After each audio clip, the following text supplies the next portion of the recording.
আগে যেখানে বিয়েতে স্বর্ণ কিনে বর লজ্জা পেত, এখন সেখানে বর লজ্জা পায় স্বর্ণের দিকে তাকাতেই।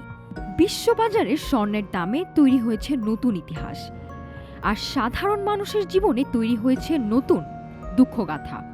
প্রতি আউন্স স্বর্ণের দাম এখন $5,500 উপরে। ভূ রাজনৈতিক উত্তেজনা, মধ্যপ্রাচ্যের অস্থিরতা আর বৈশ্বিক অর্থনৈতিক অনিশ্চয়তার মধ্যে স্বর্ণ এখন আর ধাতু নয়, স্বর্ণ এখন ভিআইপি বিনিয়োগ। রয়টার্স বলছে স্বর্ণের দাম নাকি $5,554.67। এই .67টা দেখে বাংলাদেশের জুয়েলারি দোকানদার বলছেন, ভাই দশমিক বাদ দেন, আমরা তো পুরো সংখ্যাটাই নিতে পারবো না।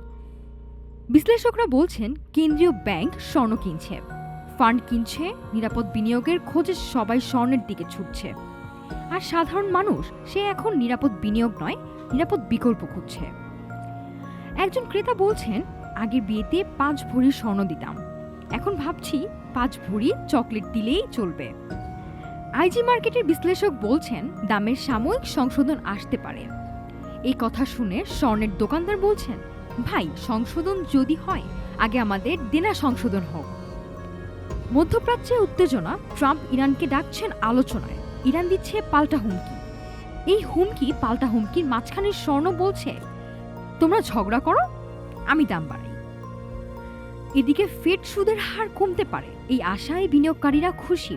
আর সাধারণ মানুষ হিসেব করছে, স্বর্ণ কিনবো না ঘরের ভাড়া দিব। সাংহাই আর হংকংয়ে স্বর্ণের দোকানে ভিড়, আর আমাদের এখানে ভিড় স্বর্ণের দাম জিজ্ঞেস করে দ্রুত বের হওয়ার। শুধু স্বর্ণ নয়, রূপা, প্লাটিনাম, প্যালাডিয়াম সবাই এখন ইতিহাস করছে।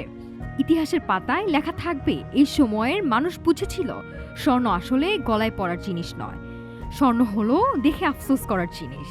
অনিশ্চয়তা আর মূল্যস্ফীতির বিরুদ্ধে সুরক্ষা হিসেবে স্বর্ণের প্রতি আস্থা আবারও প্রমাণিত। আর সাধারণ মানুষের আস্থা সে এখন একটাই জিনিসে, ইমিটেশন গয়না। নাফিসা সামিয়া, ঢাকা টুডে।